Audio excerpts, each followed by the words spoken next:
I had started investing when I was 11. I just dithered away until when I was 7 and 8 and 9. So unfortunately, I didn't get started until I was 11. But I bought my first stock when I was 11, and then I experimented with a whole bunch of things, like timing of stocks and charting and doing all these crazy things. It was a lot of fun. Profitless, but a lot of fun. And I did that until I was 19. And I read all the books on investing in the public library and I ate it up. It was fascinating to me, but I had no framework. I was just searching for something. I was hoping that little things on a chart would tell me something about what a stock was going to do. It was kind of crazy, but everybody else was doing it, so I figured I'd do it too. Sometimes you'd turn the chart upside down, it still wouldn't help. Then in 1949, I read The Intelligent Investor by Ben Graham. I'd never heard of him up till then. And there are really only 2 chapters in that book that are the key to it. But they set my philosophical framework for investing in 3 ways. They're so basic and so simple, it's hard to understand how they could be that important, but the 10 Commandments are simple. The first is that a stock is part of a business. I mean, you can't think of a stock as something different. You value a business, and then you divide by the shares outstanding. But what you have to think about is what kind of a business are you getting into, what are its economic characteristics, who are its competitors, what's its management like, all of these things that relate to a business instead of a little ticker symbol. I used to know when I was 11 or 12 the ticker symbols of every company virtually on the New York Stock Exchange. I could mark the boards at Harris Upham, but I didn't know anything. I mean, I knew that X was U.S. Steel and T was AT&T and so on, but I didn't know anything. I didn't know what was behind them. So I had to start looking at these little symbols or these little names in the paper as businesses and decide, how do you value a business? What counts?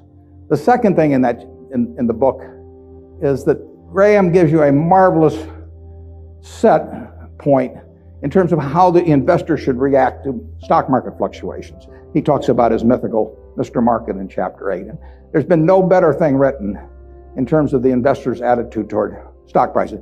Most people react the wrong way to stock prices. I mean, they feel good when their stocks go up, they feel bad when they go down. They think the stock market is there to instruct them. And Mr. Market is this partner you have in investing. He's a remarkably obliging partner. This guy comes around every day and he tells you what he'll pay you for your interest in the business or what he'll sell you more at the same price. Nobody ever does that in private business. If you and I owned a gas station together, and I said, every day I want you to come in and offer me your half interest in the station, and I can either buy your half or sell you my half at the same price, and you have to come in every day and do it, you'd be at a terrible disadvantage. And you'd be at a particular disadvantage if you're Mr. Market in the market, because Mr. Market, our friend in the market who obligingly gives you those figures every day, different figures at the end of the day and the start of the day, but he's naming a price at which you'll either buy or sell. The beautiful thing about him is that this guy is an alcoholic manic depressive. I mean, he is as unsound as they come. He wanders around all day, and looks at the crazy things, and he's going to name all kinds of crazy prices. And you don't have to pay any attention to him, except when it's to your advantage to do so. If that's once a year, if it's once every 5 years, it's one stock out of 3,000. All you have to do is sit there. You have no moral responsibility to this jerk. He is naming these numbers. You didn't ask him to, but he's doing it. And all you have to do is pick the one time when he is particularly depressed or particularly manic or particularly drunk or whatever it may be. And the market will be all of those things. And you take advantage of it. And that's what's remarkable about stocks, if you think about it, is that if you look at the high and low on all of these American companies for the last year, you'll see case after case after case where the high is twice the low. Now that's for a sound American business, is running along, paying people, selling goods, and so on. If you go out and look at farmland 10 miles from here, there's no way in the world over a year that the farmland is going to range in value from X to 2X. It maybe go from X to 110% of X or vice versa. If you look at an apartment house near here and figures on essentially apartment houses like that over a year, it won't move 10% in a given year. But here are the finest of American businesses, and people just name these numbers that go all over the place. And you don't have to play, except when you want to. That's the important thing, and that's what Graham tells you. The market isn't there to instruct you, to tell you anything. The market is there just basically to serve you when you want it to serve you. One of the most important things to remember in stocks, very hard to do, but people have all these feelings about it. The stock doesn't know you own it. You're sitting there with these certificates for Berkshire. the company doesn't even know you own it, and the stock doesn't. It's trading now, and they don't know you own it. So it has no feelings about you. I mean, you've got all these feelings about it, but it's just part of a business.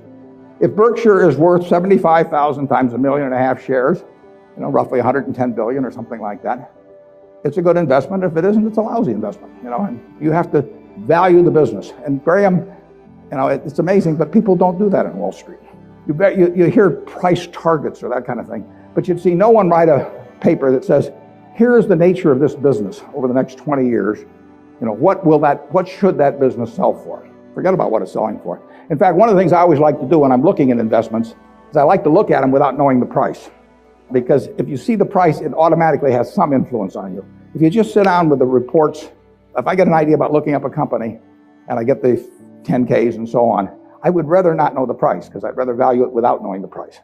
When I used to handicap horses when I was a kid, one of the things I would do is I'd get the racing form ahead of time. And if there were 9 horses in a race, we'll say, obviously the probabilities of each one winning the race had to add up to 100%. I mean, one horse was going to win the race absent a dead heat or all of them dropping dead on the backstretch. So if you went through the racing form and I would look at the 3rd race at Hialeah, I would try to figure out the percentage chance of each horse winning the race, and that had to add to 100%. Then I would compare those percentages to the odds. But first of all, I wouldn't look at the odds first. I would look at the past performance and all of that thing first. Stock market's the same way. Third thing in Graham's book is the margin of safety. If you come up to a bridge and it says capacity 10,000 pounds and you're driving a 9,800 pound truck, you drive down further and find another bridge. I mean, nobody knows exactly what that capacity is, and sign may have been put up 3 years ago. So you always leave a margin of safety. You don't try to cut things that close. You wait till something kind of shouts at you in the stock market. And with those 3 principles, you can build all kinds of structures on that. But that's the foundation. And if you've got that in mind, and that's in the Intelligent Investor, I've never found anything that remotely compares with it.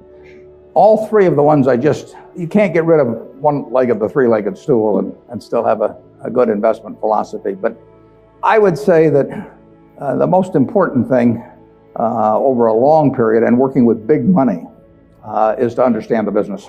Let's just say for the moment that you were given $1 million or whatever sum was necessary, and you could look around Knoxville or look around all of Tennessee if you want and buy into any 3 businesses, between now and a week from now, private businesses, not trading or anything of the sort. And you got a week to do it or you have to give the money back. What will you be doing during the next week? I mean, you can look at all these companies. Some of them you're quite familiar with. Some of them you're less familiar with. Some of them you know by reputation. Some of them you know the management. Some of them you don't. You know their competitive situation. What will you be thinking about during that 7-day period? How will you actually be screening these companies out? I think you'll look for 3 businesses, and you can't trade them after you buy them. You're going to own them the rest of your life. You're going to be looking for businesses that have enduring competitive advantage. You don't want to buy a Burger King franchise just because nobody's come within 10 miles of it yet, because Wendy's and McDonald's and all of those will be there pretty soon. I mean, it isn't necessarily who's earning the most money now. You're going to look for something with enduring competitive advantage. Now that takes a business with some kind of a moat around it, because capitalism, by definition, is a system where every time somebody has an economic castle, somebody else is going to come after it. It's just the nature. If you open a restaurant and it's successful here in town, somebody's going to take your menu and probably take your chef, maybe cut your price, maybe offer a little more parking, maybe be a better okay, whatever. I mean, capitalism consists of going after the other guy's castle. If that's the case, you want a castle with a big moat around it. And there's a lot of ways you can have a moat around something. You could have it by patent protection. You could have it by location in certain areas. I mean, if you have something in people's mind, like Coca-Cola, 6 billion people in the world, practically all of them have something in their mind about Coca-Cola, largely favorable. They don't have anything in their mind about RC Cola. And if RC Cola spent $1 billion advertising, they wouldn't have anything in their mind about RC Cola. But they've got something in their mind about Coke, and generally it's favorable. That's why Coke wants to be where people are happy, because they want to be at the theater. They want to be at Disney World. They want to be at the World Series. They want always have you drinking that drink of Coca-Cola while at the same time experiencing happiness. And if they do that, they're going to sell a lot of Coca-Cola. And it won't make any difference if somebody is a half a cent less on some serving than Coke. So that's an enduring competitive advantage. And you want it run by honest and able people. You don't want to go in with a crook, and you don't want to go in with a dope. Now, the best businesses to buy are the ones where you could have a dope in there. I mean, Peter Lynch says, buy a business that's so good that an idiot can run it, because sooner or later one will. And there's some merit to that. In fact, I got a question the other day from a student group, and they said, what's going to happen to Berkshire when you go gaga? And I said, well, Berkshire's so good that I can go gaga. In fact, I may even be. Those are the kind of businesses to own. So you want a management that's able and honest, and then you want a price that's sensible. And that's what you'd look for. You'd go around Tennessee, got a week to do it, and you'd immediately screen out a whole bunch of things. You just know that they weren't a fertile area.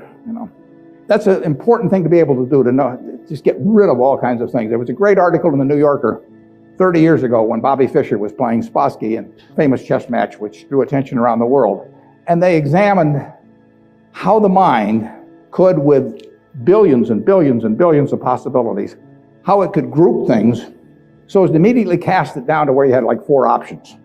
And of course, when the humans play something like deep thought, or whatever the latest version is of the computer on that computer is making maybe 700,000 or 1 million calculations a second. And the human mind is competing against that, but the computer is checking every possibility.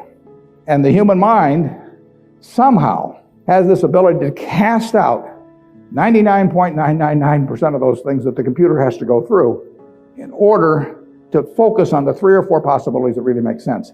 And investing's a lot like that. It's not that tough because there aren't that many companies, but you want to cast out all kinds of things. If somebody told me that my life depended on picking among the Dow Jones stocks a group of 10 that would be the best performers or outperform the index as a whole, I would spend my time thinking of the worst companies in there. I would cast out things, and then I would figure I left those behind, and that's an easier way to approach the problem, actually, than trying to pick the 10 best. If you were thinking about the state of Tennessee, there's a whole lot of things you wouldn't examine. You just figure they're too tough. You might decide, car dealerships were too tough. It's always going to be competitive. Who knows whether Ford or General Motors are going to be selling more cars 5 years from now, or whether there's going to be tariffs on foreign cars, or who knows. So you just say, I'll give up on car dealers. I'll think about something else. And that approach that you use there is the same approach you really want to bring to the stock market. You've got 3,000 companies tonight you can look at on the New York Stock Exchange. There's a valuation on every one of them. It'll change tomorrow. You don't have to play. Once a year, if you have 5 good ideas in your lifetime, you get very rich. I tell students sometimes they'd be better off if they had a punch card when they got out of school with only 20 punches on it. Because then, instead of listening to somebody at a cocktail party and then going out the next morning and buying some shares, they'd really think about every punch. That's all the punches you get. 20 punches is plenty. You just have to make sure that you don't do any of them for frivolous reasons. We never want to buy anything small at Berkshire. It just doesn't make any difference. We want to think about things that can move the needle. And that gets tougher as the capital gets greater. But that's the way to focus on investments.